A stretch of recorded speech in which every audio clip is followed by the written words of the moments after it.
I've said for years, you can't dance to music you don't hear.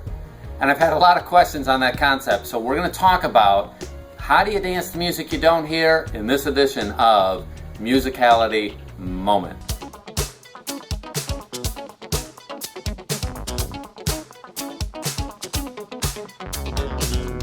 Welcome to this edition of Musicality Moments. And we're going to take some time and explore the concept of you can't dance to music that you don't hear. Now, what does that mean? Now, I don't mean your iPod's blaring in the forest and it's making sound and you're not there, so you don't hear it. Well, of course you don't dance to that music. That's really not what I mean, but I've said this for years and I didn't realize that people were misinterpreting it. People were thinking I was talking about, yeah, you gotta hear the music, but even after you're hearing the music, most people are not listening to the music. And if you don't have a really good grounding in this, we're missing all sorts of details because great music has lots of layers. There's layers upon layers upon layers. And the more you listen, the more you hear, the more options you have in your dancing. And by the way, so the bass player is playing this really great line, dun dun dun dun dun. And you might say dun dun dun dun dun. You make a movement. You might use your shoulders. You might use head hits. You'll pick how you want to interpret it.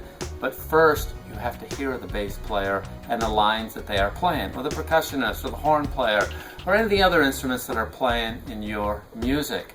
And when I say you can't dance to music you don't hear, it just means that the inner layers of the music are there, providing information, providing sounds, and you can create a picture for it. So don't take it literally that you're not hearing the music, it's just that we're not hearing parts of it. Most of you already know my rule. If you haven't heard a song at least 100 times, you just never heard it. From a dance perspective, you need the grounding in the music, and the more you hear, the more options you will have. Now, if there's a great sound in that music, and you make a movement, 9 out of 10 times your audience will connect the dots between those two, even if on their own they wouldn't have heard that particular sound. It doesn't work in 100% of the cases. If your movement is too subtle, they may not connect the dots the first time. Of course, if they see it on video and they see it over and over again, very often they'll go, oh, she is so clever. I love the way she connected that movement with that music. But sometimes it takes repeated viewings.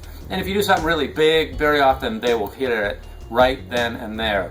If they were just listening to the music and there was no visual that worked with it, a lot of times they would miss those details in the music as well. So your visual brings it out of the music and puts it on display for your audience. So this concept is not about not hearing music because you got your ears plugged or it's playing in the forest someplace. It is about music you're listening to. It is about hearing the layers and making sure that you're exploring those off the floor.